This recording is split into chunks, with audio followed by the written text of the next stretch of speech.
नमस्कार मंडळी, आज आपण आलो आहोत हिंदवी न्यूजच्या माध्यमातून पिंपरखेड या गावामध्ये. पिंपरखेड या गावामध्ये यायचं खास कारण म्हणजे काही दिवसांपूर्वीच आपल्या सहकारी मित्र जे आहेत, सहकारी पत्रकार जे आहेत चक्रधर पाचपुते यांचा मराठीत बोल हा चॅनल आहे युट्यूबवरती. आणि त्या युट्यूबच्या चॅनलवरती काही दिवसांपूर्वीच एक शेतकऱ्याची बातमी व्हायरल झाली होती. तो व्हिडिओ खूप व्हायरल झाला, जवळपास 1 लाखाच्या वरती त्याला व्ह्यूज गेले.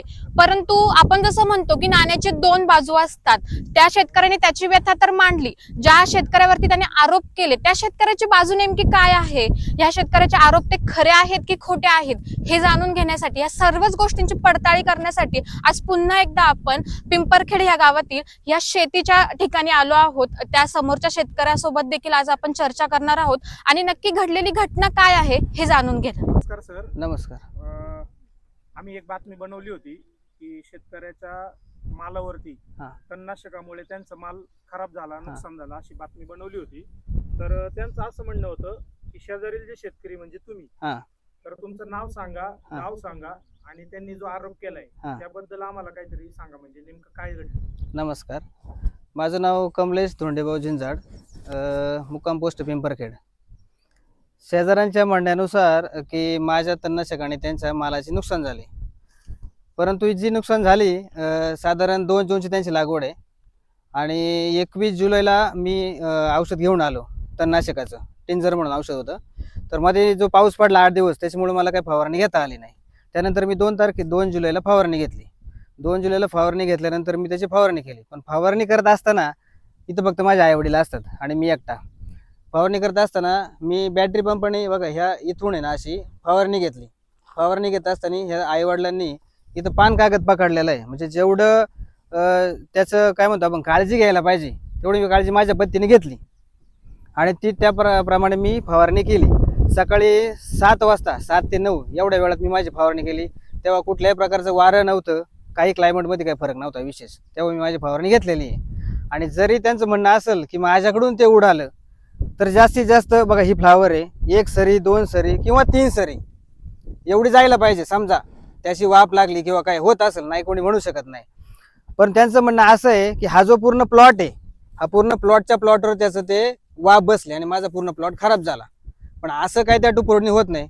बऱ्याच जणांना मी पण विचारलं बाबा याचा रिझल्ट किती दिवसामध्ये येतो, तर बऱ्याच दुकानदारांचं पण म्हणणं असं आहे 1 दिवस 2 दिवस. पहिली गोष्ट म्हणजे त्याचं जो रिझल्ट म्हणजे इफेक्ट आहे पहिल्या 2-3 तासच जाणवतो, कारण ते पीकच तेवढं सेन्सिटिव्ह आहे. तर यांनी साधारण 2ला मी फवारणी केल्यानंतर पहिला फोन मला आला पोलीस स्टेशनवरून की बाबा असे व्यक्ती तुमचे कंप्लेंट घेऊन आलेत. तो आलेत 25 तारखेला, म्हणजे साधारण तो मधला कालावधी गेला 22 दिवसाचा. एवढ्या दिवस कुठल्याच याला माझ्या मते लागत नाही, मला त्याची आयडिया पण नाही की बाबा एवढ्या दिवसांनी एखाद्या औषधाचा एवढा रिझल्ट येऊ शकतो. तर त्यांचं असं म्हणणं आहे की तुझ्यामुळे झालंय. ह्या गोष्टी त्यांनी सांगितल्या तुमच्या त्या चॅनलमध्ये. बरं, तुम्ही जे औषध मारलं होतं ते नेमकी कशा करता मारलं, तुमच्या शेतात कोणता माल आहे ते पण आम्हाला जरा दाखवा. हे माझं ऊसाचं क्षेत्र आहे. इथं बघा मी टिंजर म्हणून औषध घेतलं होतं तणनाशकासाठी. तर हे ह्या गवतासाठी घेतलं होतं. आता यांचं म्हणणं जर असं आहे की माझं एवढं सगळं नुकसान झालंय, पण तुम्ही ह्या प्लॉटमध्ये कुठेही फिरून बघा गवत गेलं नाही. जे एकदम नाजूक आहे ते गवत जायला पाहिजे, ते गवत कुठलंच गेलेलं नाही.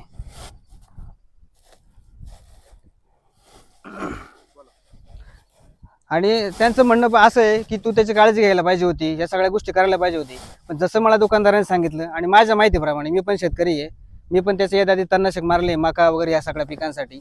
जेवढी त्याची काळजी घ्यायची तेवढी काळजी मी माझ्या पद्धतीने घेतली. याच्यापेक्षा वेगळं मी काय करू शकत नाही ना. आता त्यांनी त्याच्यानंतर पोलीस पाटील वगैरे बोलवले होते. मला त्यांचा फोन आला होता की साहेब तो मला असा कॉल आलाय आणि माझे 1.5 एकर क्षेत्र फ्लावर पूर्ण खराब झाले. 1.5 एकर, जी की 1.5 एकर पूर्ण शेतीच नाही त्यांची, ते प्लॉटच नाही एवढा. तर त्यांनी फोन केला. मी म्हटलं ठीक आहे जा, मला तर काही फोन आला नाही, मला या गोष्टीची कल्पना नाही. तुम्ही जा प्लॉटवर पाहणी करा, लागल्यास माझे आई वडील घरी असतात, मी त्यांना पाठवतो. दुसऱ्या दिवशी सकाळी ते पोलीस पाटील आले. पोलीस पाटील आल्यानंतर मी माझ्या आईला सांगितलं तुला काही बोलवलेलं नाहीये, त्या शेजारच्या शेतकऱ्याने आपल्याला काही बोलवलं नाही किंवा आपल्याला फोन आला नाही, पण तू एक जा आणि विचार बाबा तुझं म्हणणं काय आहे, खरंच आमच्याकडूनच झालंय की तुझं म्हणणं व्यक्त कर बाबा, तू सांग काहीतरी बॉन्डिंग कर. तर माझी आई तिथे गेली. माझ्या आईचं वय साधारण 60-65 असं या दरम्यान आहे आणि आई वडील तिथं असतात, मी काही इथं नसतो. गेल्यानंतर पोलीस पाटलांसमोरच त्यांनी सांगितलं की आईने विचारलं बरं झालंय बाबा या गोष्टी तू म्हणतोय म्हणून आम्ही म्हणतो बाबा झालं असेल, आम्ही काही मुद्दा म्हणून केलं नाही. तर त्यांनी माझ्या आईला डायरेक्ट आरेरावी केली का तुला अक्कल नाही पहिला शब्द त्यांनी सांगितला, तुम्हाला अक्कल आहे का शेती करायच्या, तुम्हाला अक्कल नाही शेती करायची, तुम्हाला काय माहिती शेतीला खर्च किती येतो, शेती कशी करतात, तुला आहे का अक्कल म्हटलं. म्हणजे माझ्या आईला त्याने 11वी केली.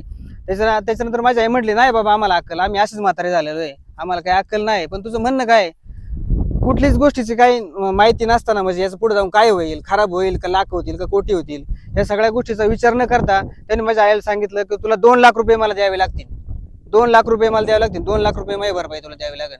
आईने मला फोन केला की बाबा तो 2 लाख रुपये मागतोय. म्हटलं अरे ते फ्लावरला अजून कुठे फ्लावर पण नाही आली, 2 लाख रुपये कोणते बेसवर मागायचे. तर मग मी आईला सांगितलं जाऊ दे म्हटलं, ते विषय सोडून, तुला जर तू एवढा आरावीत मध्ये बोलाय तू निघून ये म्हटलं. आणि आई घरी निघून आली. त्याच्यानंतर पोलीस पाटलांनी मला सांगितलं बाबा, म्हणजे सांगितलं नाही की किती रक्कम द्यायला पाहिजे किंवा काय. मागच्या वाईटमध्ये तो बोललाय की मी पोलीस पाटलांना सांगितलं होतं, पोलीस पाटलांनी त्यांच्याशी कॉन्टॅक्ट केलं, पण असं काही झालेलं नाही. पोलीस पाटलांनी फक्त आले आणि मला सांगितलं की मी इथं आलोय, समोरचा व्यक्ती इथं आलाय, बघू आता काय होते पुढे जाऊन. त्यांनी मला कुठली अमाऊंट सांगितली नाही का एवढी भरपाई ते मागतात म्हणून. फक्त मला माझ्या आईकडून कळालं की 2 लाख रुपये मागतोय म्हणून. आणि 2 लाखाची कंडिशन आता कळलंच आपल्याला प्लॉटमध्ये जाऊन, याचे 2 लाख होतील का 2 रुपये होतील का 2 कोटी होतील, हा पुढचा मुद्दा आहे. तुम्ही जी औषध फवारणी केली हा, ती नेमकी कोणती औषध होतं सांगता येतील का तुम्हाला? मी टिंजर म्हणून औषध मारले, त्याच्यामध्ये 240 कंपनी कोण असेल तर ठीक, मला आठवत नाही नेमकं. आता ते बिल माझ्याकडे आहे, ते बिल पण तुम्हाला दाखवतो, ते बिल माझ्याकडे आहे. आणि आता मेन मुद्दा असा झाला की 2 तारखेला मी मारलं, त्याच्यानंतर मी 15 तारखेला ड्रिचिंग केली फुटव्यासाठी, ह्याच खताची मी पंपावर ड्रिचिंग केली. तर ड्रिचिंग करत असताना त्याची बायको इथं आली होती. तर त्या म्हणजे त्यांचा एक समज झाला का हा व्यक्ती संध्याकाळी 4 ते 5 वाजता फवारणी करत होता. त्याच्यानंतर त्यांनी दुसऱ्या दिवशी त्याच्या म्हणण्यानुसार की मी माझ्या बायकोला तुझ्या आईकडे पाठवलं होतं, म्हणजे किती तारखेला, 16 तारखेला. पण 16 तारखेला मी शिपणी ड्रिचिंगची केली, त्याचं माझ्याकडे बिल आहे, मी तुम्हाला बिल दाखवतो 15 तारखेचं. मग त्याचा एक भ्रम झाला की बाबा चला तसा हे प्लॉट जरा, म्हणजे माझं असं म्हणे तसा हे प्लॉट जरा डाऊन वाटतोय आणि आहेत काही गोष्टी पूर्वीच्या त्याच्या म्हणण्यानुसार, त्याचं हे करून की हा आपल्याला सापडलाय. कारण मी तुम्हाला अजून पुढे जाऊन पण दाखवतो की हा माझा शेजारी, याचा मला किती त्रास आहे हे पण मी तुम्हाला दाखवतो, काही प्रॉब्लेम नाही. बरं, त्यांनी असा एक आरोप केला होता की त्यांचं आता हे मागचं वरचं हा. 29 गुंठे, हा हे 29 हा. गुंठे आणि त्याच्या खाली जी बीट आहे हा त्याच्यावरती पण प्रादुर्भाव झालाय असं त्यांनी प्रश्न केला होता. येस हा. तर त्या- तो विषय असा आहे बघा, आता हा इथं प्लॉट आहे, मी दाखवतो तुम्हाला. हा इथं प्लॉट आहे ना, हा इथं फ्लावरचा प्लॉट आहे, त्याच्या खाली बघा ते महिला आज बीटच काढतात, त्या बीट काढतात. आणि ज्याच्या जो बीटाचा प्लॉट आहे त्या प्लॉटच्या एक्झॅक्ट वरच्या बाजूला आहे ना, की माझी शेती मोकळीच होती तेव्हा. म्हणजे पावसाची वापसा नसल्यामुळे ना, पावसाने वापसा नसल्यामुळे तिथं काही केलंच नाही. जर तिथं मला जर म्हणजे पिकच नाही तिथं मारेल कशाला मी. आणि त्यांचं म्हणणं असं उडालं तर हे क्रॉस कसं जाईल असं एवढं, म्हणजे आरोप. आपण पाहतो इथून दिसते आपल्याला की आपण झूम करूयात, 7x झूम केलेले, म्हणजे किती झूम करावं लागले त्या ठिकाणी आपल्याला समोर दिसते की शेती. आता हे जे क्षेत्र आहे, तुम्ही औषध फवारणी कुठपर्यंत गेली होती दाखवा ना आम्हाला. ह्या बांधापर्यंत ह्या बांधापर्यंत आपण फवारणी केली होती.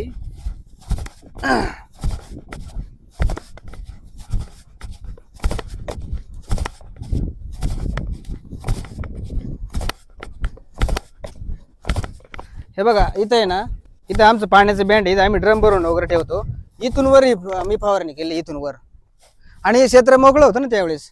हे आता एक 8 दिवसापूर्वी मका लावली. आणि त्यांचं म्हणणं आहे की त्या वावरात गेलं म्हणून तिकडं असं क्रॉस. म्हणजे ऍक्च्युली काय आहे ना, त्या कोपऱ्याची फ्लावर पण गेली नाही म्हणजे त्या प्रमाणात, आणि तिथून खालचं बीट गेलं असं त्यांचं म्हणणं आहे. आता आपल्याला प्रेक्षकांनी पण बघा या ठिकाणी हा बांध आहे, हे मोकळं होतं क्षेत्र आता त्यांनी सांगितलं. आणि तिकडे बीट आहे, आता सध्या ते बीट काढायचं पण काही उरलेले बीट आहे ते काढायचं काम चालू आहे, आपण पाहतोय. तर आता प्रश्न असा निर्माण होतोय की त्यांनी हे जे काय आरोप केलेत, ते म्हणत होते की तुम्ही आरेरावी करताय, हातपाय तोडील वगैरे अशा काही गोष्टी त्यांनी सांगितल्या. तर त्याचं तथ्य काय, नेमकं काय ते? तो विषय असा आहे, आता बघा मी ह्या गोष्टी बोलणार पण नव्हतो, पण तुम्ही विचारले म्हणून सांगतो मी तुम्हाला की हे जे क्षेत्र आहे ना, हे बघा ह्या ऊसाचं ह्या सरीपासून हा जो एवढा क्षेत्र आहे, एवढं माझा पूर्वीचा बांध इथं आहे, पूर्वीचा बांध माझा इथे आहे आणि आताचा आलेला बांध इथे आहे. तर एवढं क्षेत्र साधारण हे जवळजवळ 10 ते 12 फूट क्षेत्र माझं त्यांच्याकडे निघलंय.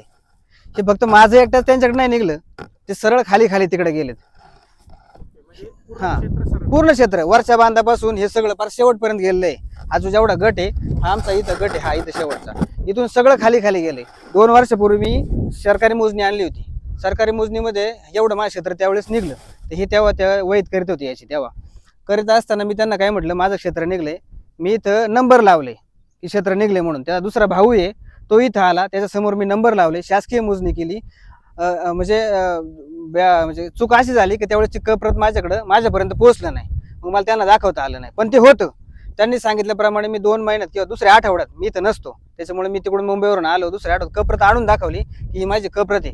तरी पण त्याला ती गोष्ट मान्य नव्हती, का हे असं होऊ शकत नाही, तुझी मोजणी मला मान्य नाही. आता हा जो बांध दिसतो ना इथं मी सगळे नंबर लावले होते. इथं त्यांनी मोजणी झाल्याच्या दुसऱ्या दिवशी त्यांनी येऊन सगळे नंबर उपटून टाकले. आता बघा कुठं नंबर नाही, सगळीकडे मी माझ्या वडिलांनी काठ्या लावलेल्या आहेत का बाबा हे तरी दिसू दे. हे सगळ्या गोष्टी आहेत त्याच्या.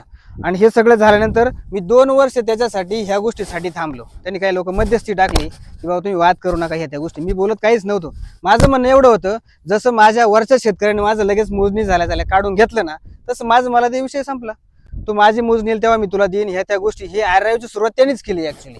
कारण मी इथं नसतोय, माझ्या आई वडील इथं असतात. माझी आई मला प्रत्येक वेळी एवढं सांगते, बाबा की तू काही वाद घालू नको, तू इथून निघून जायचा, तो यायचा, मला बडबड करायचा, हे काय मला जमणार नाही. म्हणून मी काही बोललो नाही त्याला. नंतर त्यांनी आता मागच्या वर्षी जेव्हा मोजणी केली, खाली क्षेत्र आहे माझं तिथं, एवढं क्षेत्र आहे 10-12 फूट निघलेलं आहे तिथे, साधारण एवढी मी त्याच्यापेक्षा खालच्या लेवलला होतो. तर त्यांनी काय केलं, मागच्या वर्षी जी माती टाकली होती एक बांध म्हणून, त्यांनी मोजल्यानंतर माझं 2 फूट एक्स्ट्रा त्याच्याकडे सरकलं. म्हणजे तो बांध माझ्याकडे आला, ती माती माझी झाली. तर ती लेवल करत असताना JCB लावून त्यांनी सगळी माती माझी उचलून नेली. जवळजवळ 7 ते 8 टोल्या त्यांनी माझ्या उचलून नेल्या आणि तिथं मुरुमाच्या टोल्या आणून टाकल्या. मुरुम आणून टाकला तिथं, खाली त्यांनी नवीन विहीर केली, ते सगळे मुरुम आणून त्यांनी तिथं टाकलं. असं जर झालं तर कोणताही शेतकरी असू द्या, तो 4 शब्द बोलणारच आहे. तरी पण मी आईला म्हटलं की हे JCB याच्यात म्हणजे किंवा त्याच्या विरुद्ध आपण जाऊन एक तक्रार करू. आई म्हटली जाऊ दे, मरू दे, काय करा तुला तक्रार करून, आहे ते आपलं काढून घे, नका वाद घालू. विषय सोडून दिला. आणि ह्या सगळ्या गोष्टीचे पुरावे, JCB सहित व्हिडिओ, खांडलेला खड्डा, नेलेली माती, याचे सगळे व्हिडिओ माझ्याकडे आहेत. मी तुम्हाला दाखवू शकतो ते. तुम्हाला एवढे आरोप केले त्यांनी, तुम्ही ते सांगितलेलेच आहे. पण आपण जरा वरती जाऊन चालेल ना, पाहूया. चालेल ना. एक क्षेत्र आहे ते. मी तुम्हाला आहे ना पूर्ण हे देतो. बघा आता तुम्ही इथं आले तर बरं होईल. आता बघा, तो तिथं मी माझ्या वडिलांनी काठी उभी केलेली, म्हणजे काठीच्या 2 फूट त्यांनी माती वर टाकलेली. तिथं बघा, काठीच्या 2 फूट माती त्यांनी, ही माती ना काठीच्या, आता त्याची नवीन काय म्हणतो आपण त्याला, याला काय बोलतात, लेवल आहे. याचा अर्थ त्यांनी काय करायला पाहिजे, आपली जमीन कट टू कट काढायला पाहिजे ना. बांध 2 फूट माझ्या बाजूला आहे. आता उद्या जर मी ते काढून घेतलं माझे 2 फूट, तर उद्या येऊन तो काय म्हणणार, तर तू माझी जमीन कोरली आणि परत मला आरावी करणार. बरं, तो सांगतो की मी अपंग आहे, तो अपंग आहे, पण त्याची भाषा ह्या पट्टीची आहे. कोणालाही जाऊन विचारा, किती माणूस समोरचा शांततेत सहन करू शकत नाही. आता हा बांध घालायची काही गरज नव्हती, तू तुझं काढून घे ना, माझं काय म्हणणं नाही. ह्या अशा गोष्टी तो करतो. आणि ह्या गोष्टी केल्या का फक्त मी अपंग आहे याचा भाव करून तो काय करतो की मला दमदाटी करतो, एवढंच सांगतो. आता हा बांध बघा, ही काठी बघा, सरळ होती, ही वाकडी करून टाकली. समोर दिसते, जास्त जाऊ द्या. आता हे बघा, ह्या बाजूने जी फ्लावर लावली त्यांनी सर, ही फ्लावर बघा, ह्या आता मी तुम्हाला दाखवू शकतो तीच जाऊन. शेवटचे जे काही 4-5 रोप आहेत ते एक्झॅक्ट बांधावर आहेत, एक्झॅक्ट बांधावर.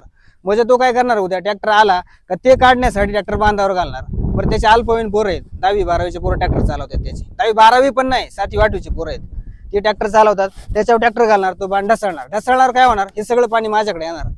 बरं, हे पूर्वी झालेलं आहे. आणि हे सांगायला गेलं की तू परत आम्हालाच उलट बोलणार, ज्याच्याकडून पाणी गेलं त्याच्याशी बोला. आता वरचा एक मुद्दा मी तुम्हाला दाखवतो. काल मी साहेबांसमोर बोललो का हा काय करतो, त्याच्या आता झालेल्या खुरपणीमध्ये त्यांनी त्याचा लोळा काढला आणि माझ्या क्षेत्रात टाकून दिला, पूर्ण माझ्या टाकून दिला. त्याचे फोटो आहेत माझ्याकडे. तर मग मी काय केलं, आईला सांगितलं वाद घालण्यापेक्षा त्याच्याकडे जा आणि त्याला सांग की बाबा हा तुझा लोळा उचलून घे. तो आला, बघितला आणि निघून गेला. अक्षरशः मी 8 दिवसांनी आलो आणि तेव्हा तो लोळा उचलून मी साईडला टाकला. त्याचे व्हिडिओ आहे माझ्याकडे, फोटो पण आहेत. ते फोटो मी तुम्हाला दाखवतो, ते पण तुमचे कोणी प्रेक्षक असतील त्यांना दाखवा.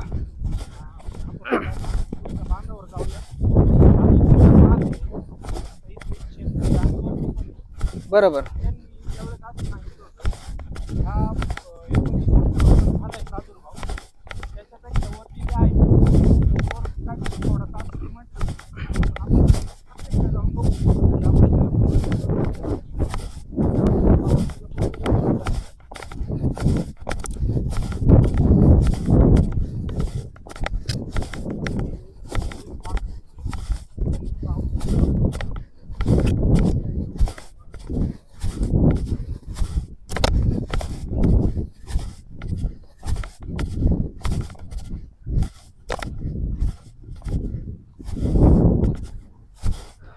बघा आता मी ना इथून खाली माझी फवारणी केलेली, इथून माझा प्लॉट चालू झालाय, इथून खाली माझी फवारणी चालू केली, इथून तर मागाशी दाखवल्याप्रमाणे तिथून वर हा एवढा माझा प्लॉट आहे, त्याच्यामध्ये एवढी जागा शिल्लक आहे, एवढी जागा शिल्लक आहे.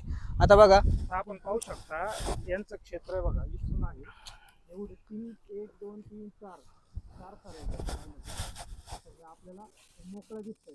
यांच्या बांधाच्या पण आणि त्याच्या पलीकडे बांध. हा आता बघा त्याचं म्हणणं असं आहे, आता तिथून वर तुम्ही जिथं आता उभे होते ना, इथून वर माझा मालच नाही, हे सगळं गायांचं खायचं, इथं मारायचा काही संबंध नाही. त्याचं म्हणणं असं आहे माझ्याकडून ते सगळं खराब झालं किंवा जे काही झालं, मग ह्या प्लॉटला काय झालंय. आता हे प्लॉट बघा, आता मी हात नाही लावू शकत इथं काही, पण हा प्लॉट बघा. पाहूयात आता इथे बघा, हा कांदा आहे पूर्ण सडलेला आहे. नेमकं हे कशामुळे सडलं असं सांगता येईल आपल्याला, हे काय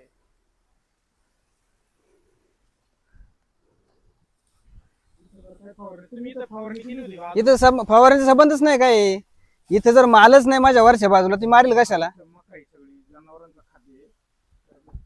बरं हे काही 4 सरांना असं काय नाही, पूर्ण प्लॉट मध्ये फिरा आणि बघा काय विषय त्याचा. खालची वरची कंडिशन सेम आहे, माझ्याकडून झाला असेल नसेल हा भाग पुढचा, मग याला काय झालं. 4 गावचे लोक म्हटलं येऊन बघतात, मी मान्य करतो तू शेतकरी आहे मी शेतकरी आहे, पण पहिला मुद्दा असा आहे, जर तुझं म्हणणं आहे की 3 लाख रुपयाचं माझं नुकसान झालंय, मी तुझा किती दुश्मन असेल तरी तू पहिला देऊन मला एक फोन करायला पाहिजे. त्याच्यानंतर त्याची माझी समोर 2 वेळा गाडी झाली, तुम्हाला क्रॉस झालाय 2 वेळा, मी त्याच्या 8 दिवसाने आलो तेव्हा त्याने मला फोन करायला पाहिजे. मी तू 4 शिवाय देऊन बोल, तुझ्याकडून असं अशी गोष्ट घडलेली आहे, तू मला त्याचं काय करशील बोल. किंवा 4 लोक, मी पण त्या गावात मला चांगलं वाटतं, माझंच गाव आहे ते, पण ते काही वेगळं नाही, मी पण झिंजाडच आहे. त्याने त्याची जे मागच्या बाईटमध्ये जे तुमच्याकडे 4 लोक मागं तुमच्या उभे होती ना, त्याच्या मागं तेच माझे पण ओळखीचे आहेत एकदम खास. त्याच्यापैकी तिघांकडे माझा नंबर होता, जरी त्याने तुम्हाला सांगितलं असेल की त्याचा माझ्याकडे नंबर नाही, मग त्या तिघांकडे माझा नंबर आहे. आजही मी त्यांना तुमच्या समोर कॉल लावून देऊ शकतो.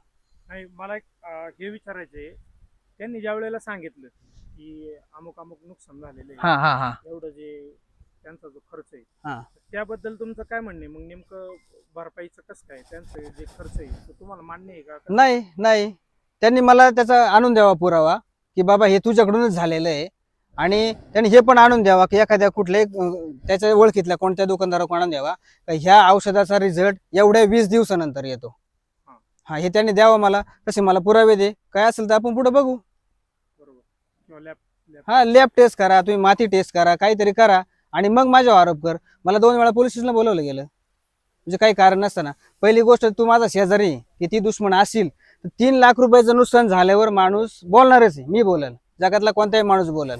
इथे 30 रुपये गेले तर माणसाला हळहळ वाटते. 3 लाख रुपये नुकसान सहन करून तुझा एवढा इगो आहे की 3 लाख गेले तरी चालतील, पण शेजारच्याला फोन नको करायला. सिंपल गोष्ट आहे. बर, आता शेवटला मला असं विचारायचंय की एवढं सगळं जे काही घडले, नेमकं याच्या मागे नेमकं दुसरं काही कारण असू शकतं? दुसरं कारण काहीच नाही. आता सिंपल गोष्ट आहे बघा, का मी त्याला बऱ्याच 2 वर्षापासून आहे ना, बऱ्याच 2 वर्षापासून मी त्याला कुठल्याच चुकीत सापडत नव्हतो, कुठल्याच नाही, काही कारणच नाही. मी येत नाही, आई वडील बोलूच शकत नाही आणि बोलणार पण नाही. मला माहिती माझे वडील तर मला वाटत नाही की अजून कोणाशी भरभरून असे बोलले असतील बाबा. एवढे काय ते कधी गावात जात नाही, काय नाही, शेती आणि शेती एवढाच त्यांचा विषय, ते पण पाणी भरणं एवढंच. ते कधी औषधाला जाते नाही, काय नाही, साधा स्वभावामुळे हा विषय. तर ते झालं कसं, ती शेती माझ्याकडे आली, त्याने माझी माती उचलली, तेव्हा मी त्याला बोललो. हा त्याला राग आहे माझा पहिल्यापासून, 100% राग आहे. आणि कुठलीही गोष्ट झाली की मी त्याला फोन करून सांगायचं, अरे असं झालंय ते यावकर, तसंच झालं, मग त्याला तो राग आहे. आता लांब कशाला बघा, त्यांनी तिथं मुरम टाकलेला आहे, माती, ती माती टाकली विहिरीतून आणून, त्यांनी मुरम टाकला तिथं.